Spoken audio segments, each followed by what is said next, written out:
Hello and welcome to the Good Practice Podcast, a weekly show about work, performance and learning. I'm Ross Dickey, and this week we're talking about how we can work with robots instead of against them. I'm joined by podcast regular Owen Ferguson. Hello, Owen. Hi, Ross. Podcast irregular Johnny Anderson. Hello, Johnny. Hello, Ross.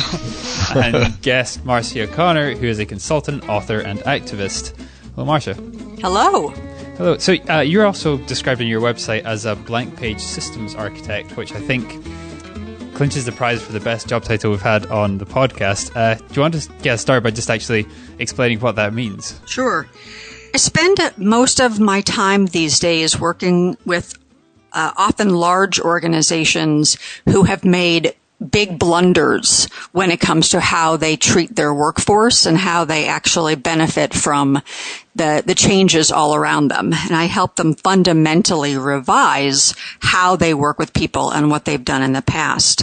And so that, say, once described as looking at a blank page and being able to figure out what we should do to go forward. And that really has become most of my work these days. And you, we were actually recommended to speak to you by a friend of the podcast, Donald Taylor. He suggested that you'd be an interesting person to talk to. And the title for this week's episode is How Do We Work with Robots Instead of Against Them? Do you want to elaborate on that a little bit? I read a lot of science fiction. I should probably put that up at the front of this conversation.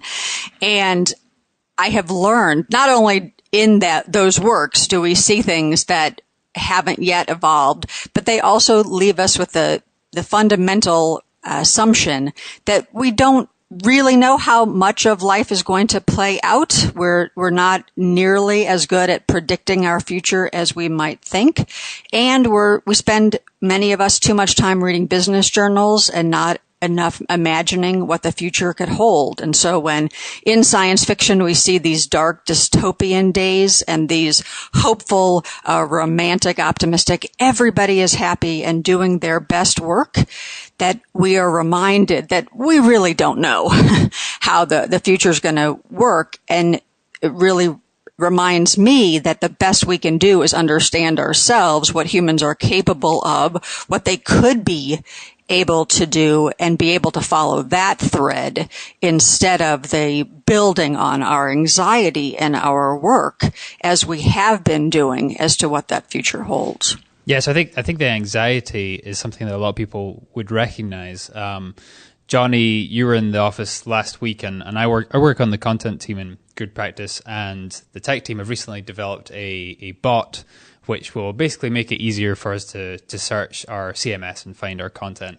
And I jokingly said to Johnny, it won't be very long until the bot replaces me, and laughed probably a little bit too long, a little bit too anxiously, because I think there is that sort of implicit assumption that the robots are coming for us and we should all be very afraid. Johnny, do you think that fear is well-founded? Yes and no. It depends on who you are. If you belong to if you're a type of worker that you could imagine working in a mill 100 years ago, someone who defines themselves by their job, someone who's maybe taken years and years, decades to reach their position of status in that job, then you will be replaced, and that's nothing new there. Machines, jokingly we call them robots, but really they're just machines. They're automation, has been doing that ever since Jethro Tull's seed drill was first introduced in the agricultural revolution, something that Owen might want to elaborate on later. So if you're that type of person, your job will be replaced in the same way they always have been. But if you belong to the knowledge economy, if you're a more modern type of worker, and I have been a coder, so I can speak from that point of view, then you're in a process of continuous learning, and as a result what happens is it's like boiling a frog. You never actually notice that things are changing. You can be in the middle of a revolution, but it's incremental revolution, and as long as you are keeping just one step ahead of that incremental revolution, then your job will evolve gently and gracefully as the robots rise amongst us. Can I add something to Johnny's point? Sure. How much do you love how much do you appreciate? How much do you like? How much do you enjoy searching the CMS for your content? One of the things that we have forgotten to do is step back and ask, are these activities better done by automation? We often forget that some of the pieces of our jobs that we dislike the most are ones that are routine or are maddening in the case of that sort of work. And the idea that there could be some technology or some automation that could do that instead is one that we should be paying way more attention to.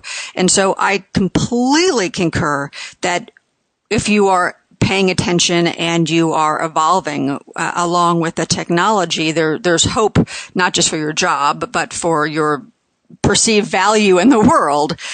We need to really spend way more time thinking about what makes sense for us to be doing and what doesn't. There are plenty of people, don't get me wrong, that really get the most pleasure in their jobs by doing that sort of very detailed searching. And that is going to be one of those places that has the most rub with their jobs, because things that really are better done by machines than humans are also had the potential to be going away. Or I'm not even going to say potential. They will be going away. But we need to back up and really ask, what is it that we as humans can add value to? And what is it that really, it would be better if it went away sooner than later? Yeah. Owen, do you want to jump in? Well, just to echo what Johnny and Marcy have both said, we've been through changes like this before, and what we've seen is, while certain kinds of jobs either are replaced or at least they're diminished, they're replaced by other new types of jobs that fill in the gaps. Most manufacturing now is carried out by machines, robots in the case of high-tech manufacturing. And while jobs in those areas have reduced dramatically, the service sector opened up and absorbed a lot of that workforce.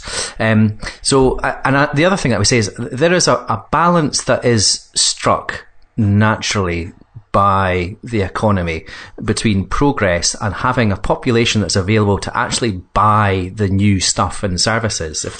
If the market disappears because no one's got jobs and money, then progress will slow because it can't be funded or afforded.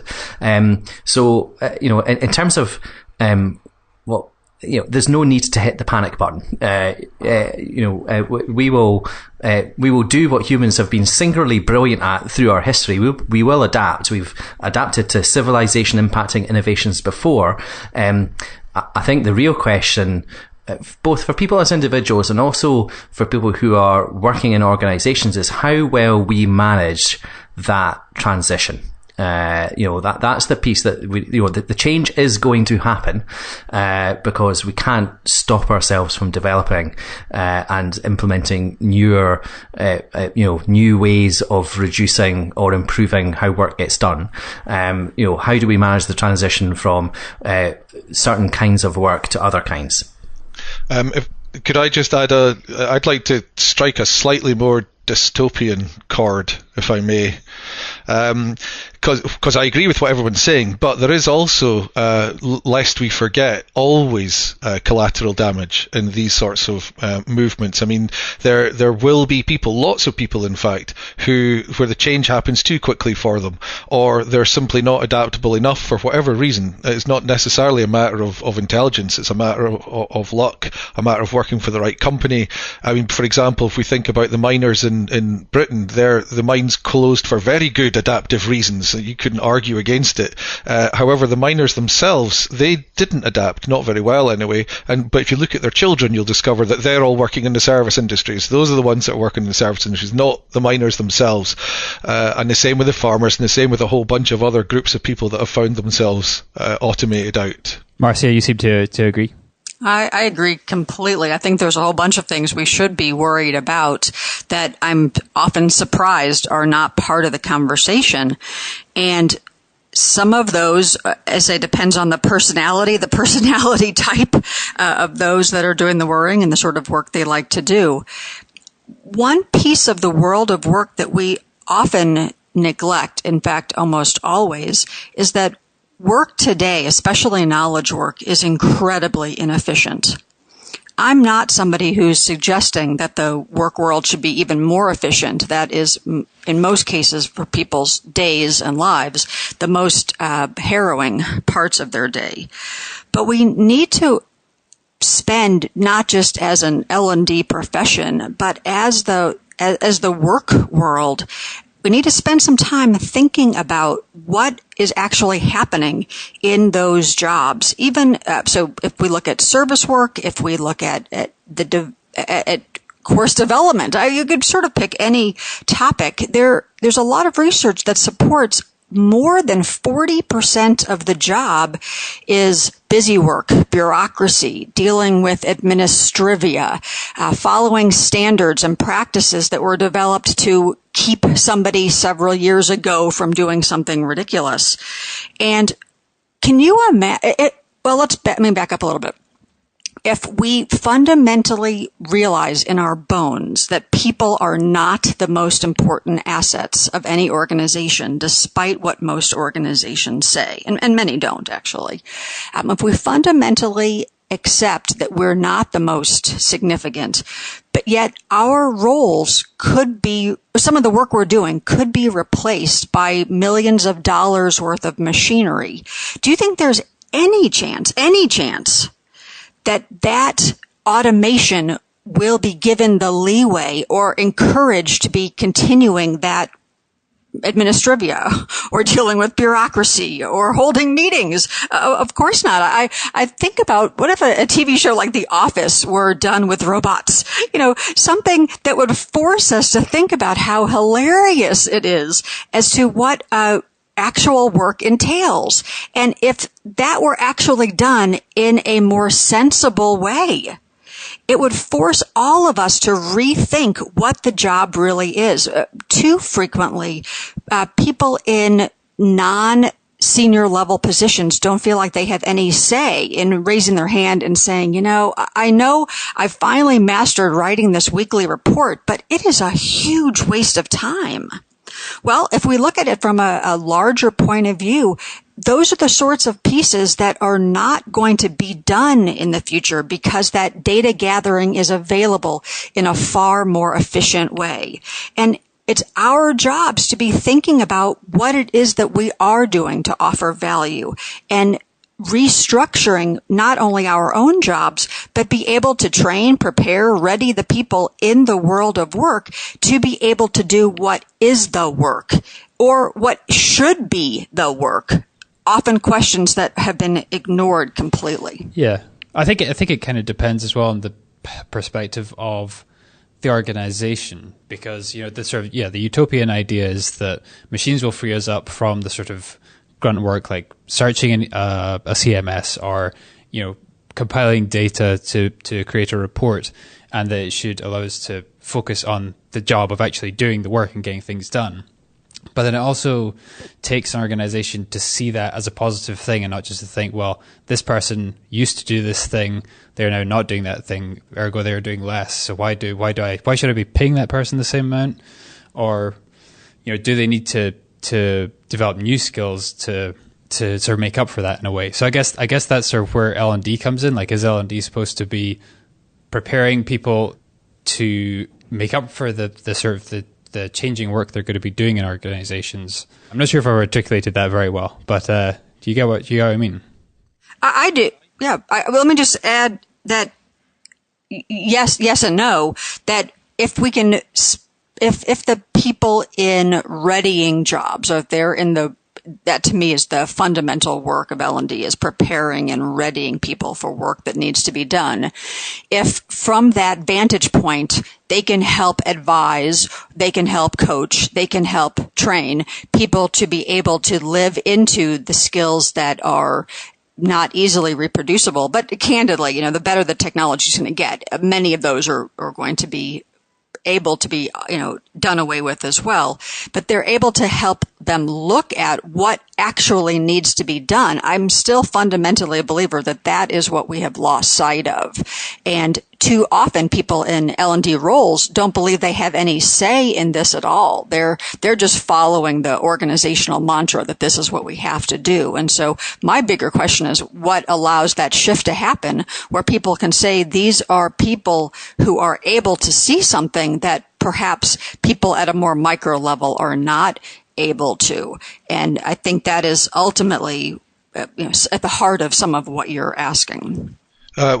Yeah, I was going to pick up on a point that Marcia made a little bit earlier about perhaps taking the administrivia, which I thought was a great word, by the way. That's now become my word of the week, out of the system. And I think that would be great, and that will happen. But I think the problem with that as a utopia is that we're still not taking the monkey out of the system.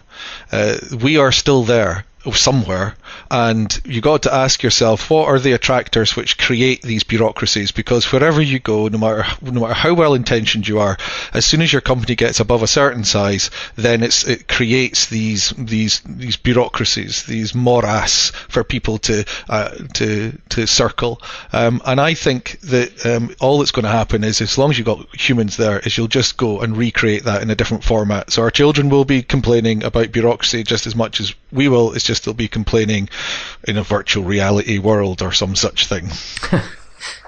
Yeah, and I think as well, Marcia was talking about the creation of reports, which is one of the things that takes up a reasonable amount of my time. And I'm just not... I guess my question is, for what kind of time horizon are we talking about that kind of stuff being automated? Because it doesn't matter whether it's Power BI or Tableau or what kind of systems you're drawing the information from.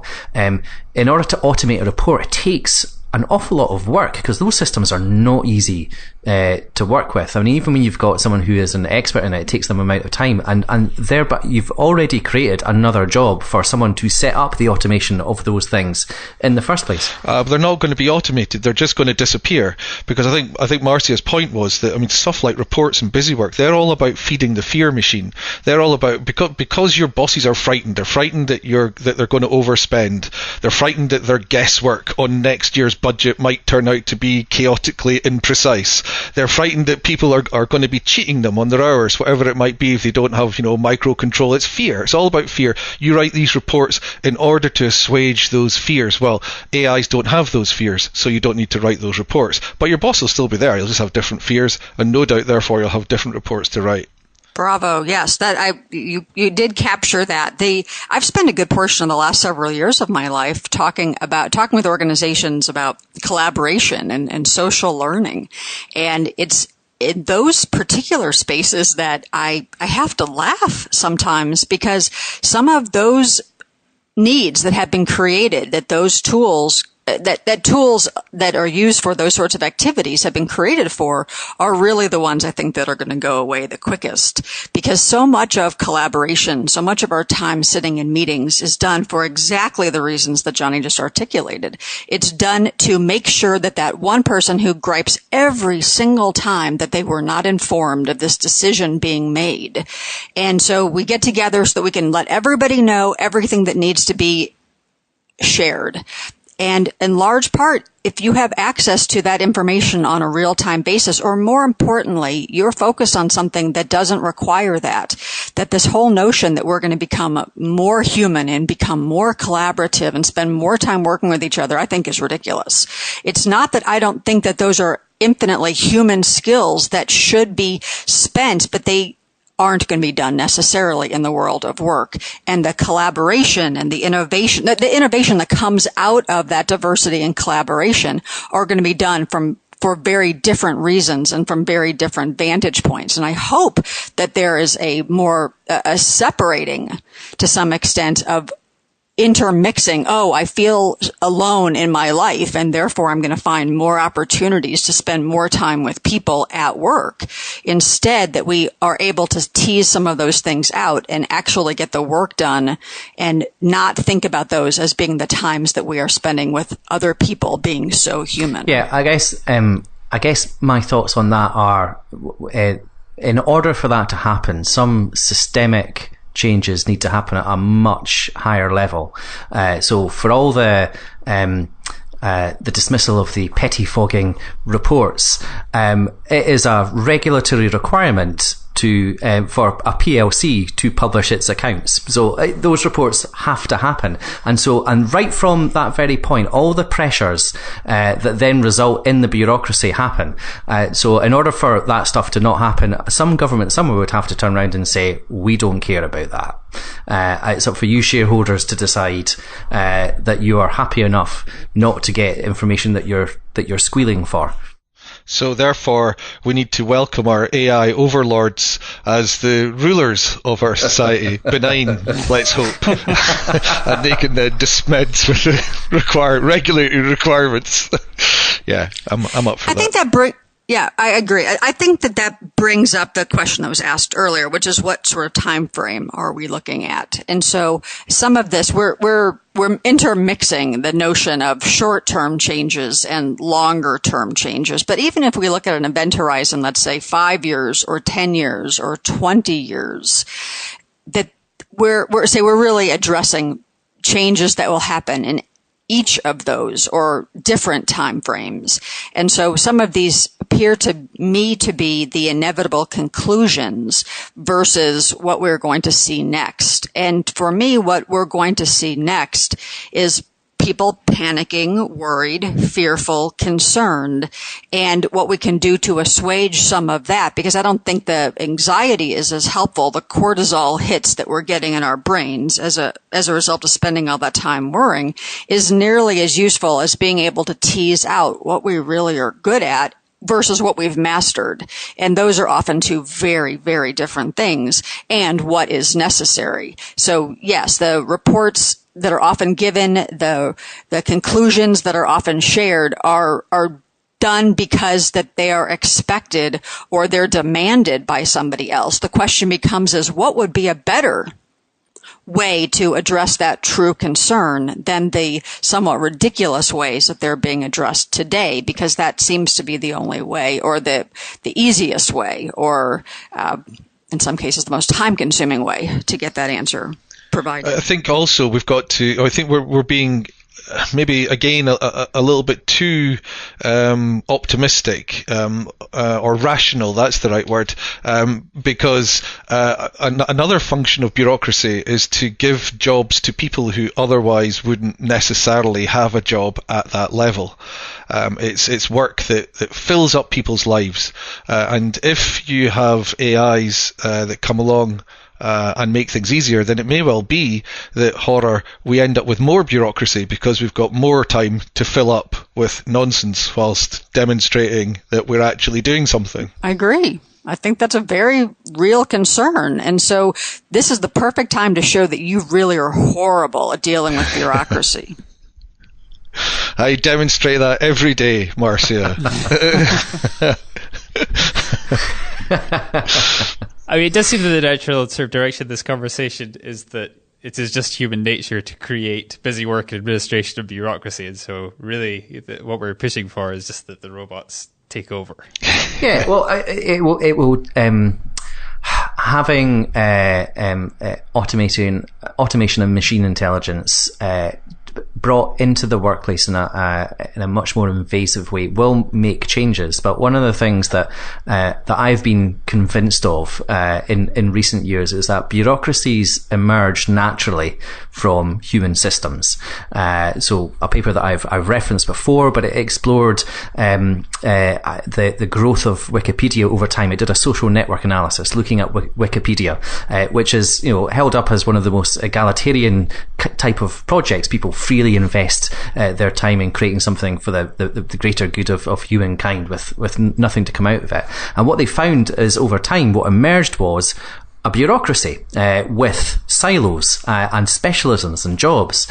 And so, but part of me wonders whether it is just that is a natural thing that occurs once you scale up a number of people beyond a certain numbers. That's something that happens, and having these new technologies come into the workplace is something that might very well disrupt it. The question is whether it's a powerful enough force to change the almost, something that seems to be ingrained in the human psyche.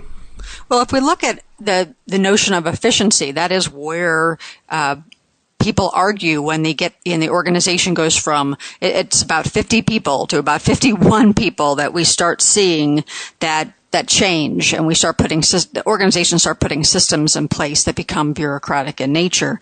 And so one argument is that we should have far more of an entrepreneurial culture where there are many small groups of people working together, where in those instances, you see far less of the bureaucracy. So that's one way of looking at it. Another one is just to ask, so that alone, actually, if we just spent time thinking about what that would mean for organizations, then you start asking the questions about control. And so much of those conversations happen because people have this perceived notion that people are going to do the wrong thing. And so I read a book not that long ago that argued that the people who are excited or are truly hopeful about the robot overlords are those who those are the people who believe that humans are fundamentally machines. And so, of course, they're going to be replaced. And of course, the machines are going to do better than the people have done. And then the other argument being is those who believe we have all these powers and these amazing capabilities that the machines will never have. And therefore, the machines will never take our jobs. But we will we will have to be doing all of that sort of work over and over and over again. And so I think part of this is that examination of who we are as people, what we're capable of doing, what we should be stopping to agree to do, and more importantly, how can we convince people that we're doing the right things? So we're not just one day coming into work and saying, "I'm not doing this anymore. It's ridiculous and it's going to be replaced by computers in the future." I don't think that's a great plan. But how can we become a little bit more crafty and be able to start migrating our work to better work now, so that we can be, showing those skills into the future? Yeah. How much of it do you think is down to sort of reframing our thinking about it? I think, usually when we talk about AI or machines in the workplace, it's always sort of thinking about how these can be plugged into existing human systems, rather than thinking about sort of how people and humans can work alongside each other sort of harmoniously. It sounds sort of utopian and slightly sort of sci-fi, but, sort of changing the way, so rather than defining it as a sort of us and them, and these are the things that machines are going to do, so these are the things that humans will do, is it more about actually changing the way that we think about problems and approaching problems more in the way that sort of a machine would do it, or sort of thinking about things computationally? Yes. Short answer. Slightly longer answer. 1 or 0. Richard Dawkins put forward the notion of what he called the extended phenotype. And that means that through technology, humans can do things that they otherwise wouldn't be able to do with their biology. So we don't have to sit around for millions of years waiting until we evolve a pair of wings in order to fly. We can climb into an aeroplane and temporarily have exactly the same function, the flying function, until we climb out of the aeroplane again. Through technology, we've effectively, from the point of view of evolution, from the point of view of the blind watchmaker, as he called it, we can fly, just like birds can. So we can do that. We can be warm with coats. We can have food that we can digest more easily. So it goes on and on and on. All technology is, in effect, viewed from in this way, an extension of our phenotypic capabilities. Phenotype being your body, genotype being the stuff that codes for your body. So, given that that's the case, perhaps we can reframe the thing by not creating a duality between humans and robots, but instead saying that the humans will be the robots. It'll happen gradually, but slowly but surely the AI, all it's going to do is augment our capabilities. Now, straight away, those who read a lot of sci-fi will start to think about having bionic eyes. At least this is what I'm thinking. Or a big metal claw for my hand. Yeah, I want one of those. But anyway, it may well not be that obvious. You might not actually have to replace your body parts, because after all, you don't have to strap on a pair of metal wings to go and fly on your holidays. So I think that what's going to happen is that the AI is going to do what technology's done for hundreds and hundreds of years. It's going to extend our capabilities. It's going to do it gradually, and it's going to feel incredibly natural. That's what smartphones have been doing for us. That's what these voice interfaces that have just come along in the last few years have been doing for us. No one's sitting here. It's funny how we always think the AI revolution is just around the corner.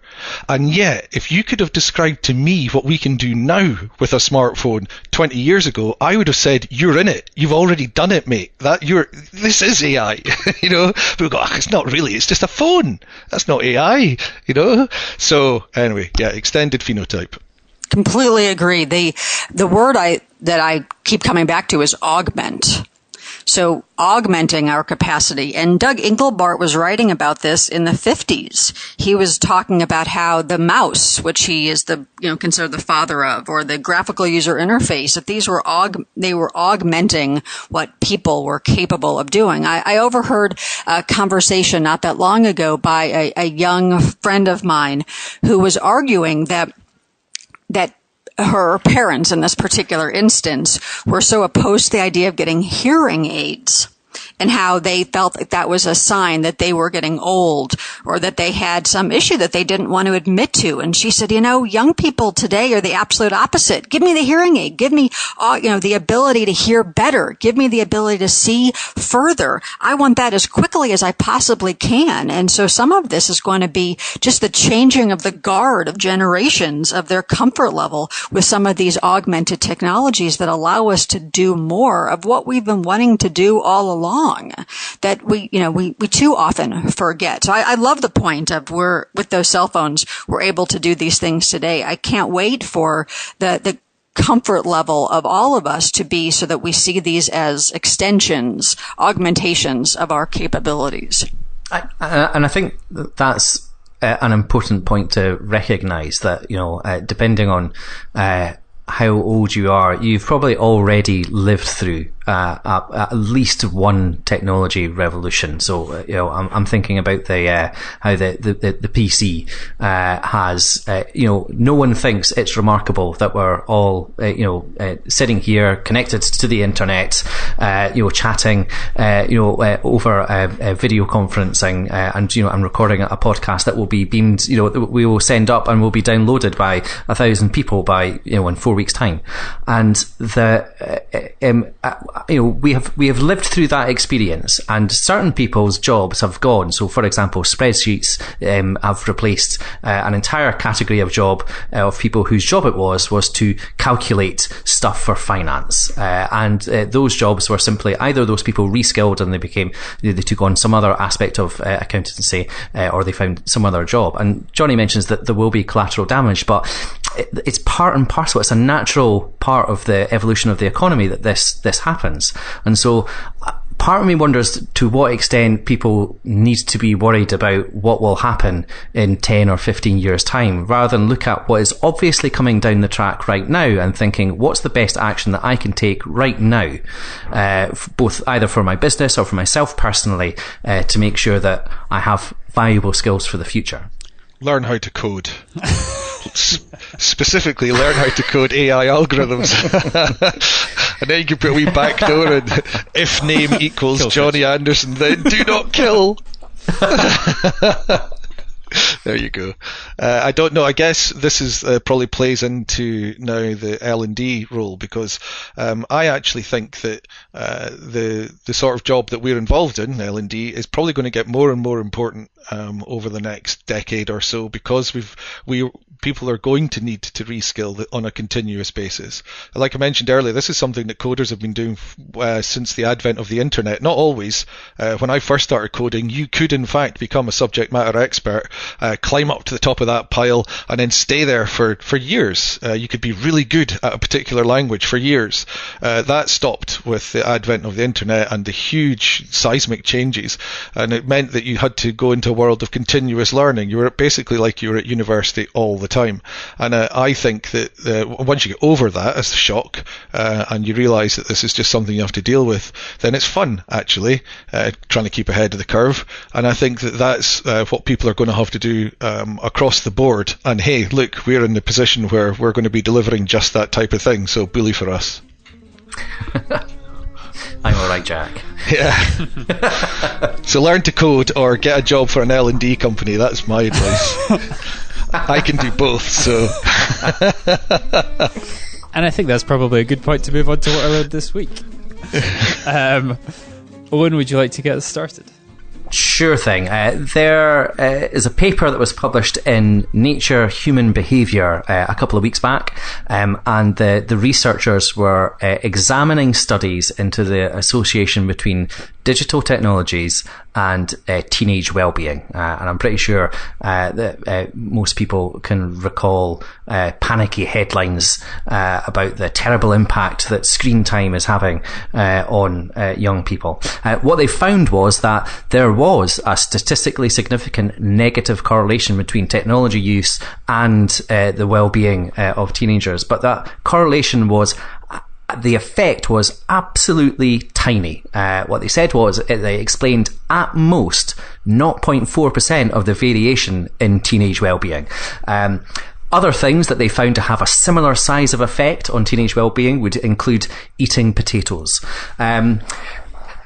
There is a really lovely summary from one of the authors of the paper, Amy Orban, in the form of a Twitter thread where she kind of explains it in general. So we can share that in the show notes along with links to the paper itself. But again, I thought that one was worth sharing because it just makes me think about the panic sometimes that people have around the terrible impact that these things are going to have, and of course scientists are looking at it because it's an important aspect of our society. But what they're finding is nothing to worry about.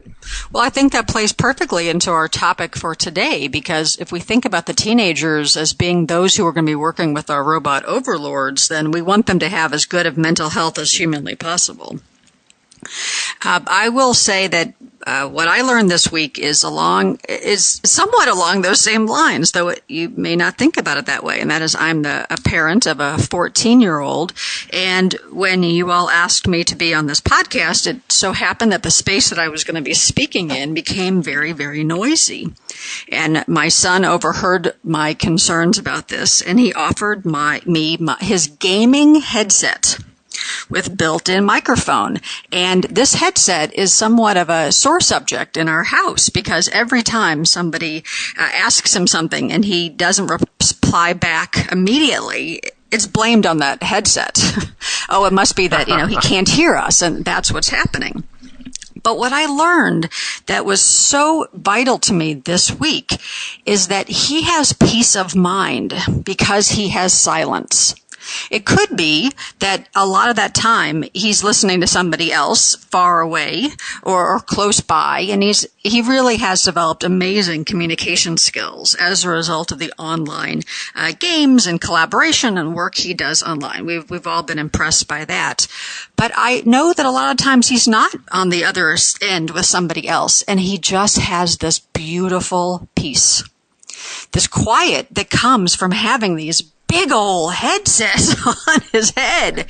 And I can't wait to order myself a pair of these because they are amazing. I haven't had this much sense of focus or just quiet in a very long time. And I can imagine I'm going to have to get a big case for them and take them everywhere I go so that I can have the sense of quiet everywhere I am. And so I'm quite encouraged for all these young people today who may have some downside because of the potatoes that they're eating, but they also have this upside because they are able to augment, as we talked about before, their environment by having some quiet and some connection and some peace of mind that they wouldn't have before some of these fairly simple technologies came along. So the kids are all right, I guess, is the takeaway from the first two I learned this week. Johnny, what about you? Well, regular listeners of the podcast will know that I do enjoy it when we get an intersection between biology and technology, and specifically coding. And so what I learned this week was that we have now created semi-synthetic organisms for the first time. These are organisms where the DNA has been augmented by the addition of 2 brand new base pairs. Everyone knows that, of course, DNA on every living thing consists of only 4 base pairs, which is AC and TG, and we've added another base pair which is XY. And why that's important is because it massively increases the range of proteins that these semi-synthetic organisms can produce, proteins that otherwise would never have been produced under normal biology. So, for example, there's a protein called interleukin-2, which is a really splendid anti-tumour agent, but the problem is if you take it at the doses that required, it fills your lungs with fluid and you drown. So not so good after all. They've produced a version of this using the semi-synthetic organism which has the first bit but not the second bit. So that's good. And that protein simply couldn't have existed. You couldn't have genetically engineered that protein to exist with normal DNA. It would have been outside the capabilities, and now we can do it. So there we go. I also learnt one other tiny little thing. It was big for me. My wife is pregnant, and I learnt that we're having a girl. Oh. Congratulations. Well, I can't really follow that, but what I did learn this week, so I was watching the BBC weather, which is not something that I do on a regular basis, but I was back visiting my folks, and they watch, like clockwork, they watch the 10 o'clock news, watch the weather, and then they go to bed, pretty much. And I learned a new word, which is apricity. Does anybody know what that means? Nope. Heard of it before? Nope. No, so it was quite unusual hearing a word on the weather forecast that I wasn't familiar with, but I looked it up, and apricity is apparently the warmth of the sun in winter, which I thought is quite a beautiful word, and I think for anybody who lives in a cold climate, it is a sensation that you'll be familiar with, but not something you would necessarily have been able to express. And there is just one word, apricity, apricity, that means the warmth of the sun in winter. So that was what I learned this week. Goodness me, you got to wonder how accessible the weather forecast is if they're using words that are that unusual. I know. Yeah. Well, actually, I found. So when I looked it up, I actually found an article on Merriam-Webster, which was basically giving a list of underused but very interesting or sort of beautiful winter words. So I will also include a link to that in the show notes. And that is all for this week. If you'd like to share your thoughts on the show, you can find us all on Twitter. Owen is at Owen Ferguson. Johnny is at Biofractal. Marcia is At Marcia. And I am at Ross_Dickey. You can also tweet at Good Practice or at Good Practice AUS. If you enjoy this episode, please do us a favour and take a few minutes to leave us a review on iTunes. It helps our ranking on the store, which helps new people discover the podcast. If you have not enjoyed the podcast, please do not leave us a review. Next week, Ross G will be back with Owen, along with guests David Hayden and Danny Seals, to discuss what makes a good onboarding experience. Thanks for listening. Bye for now.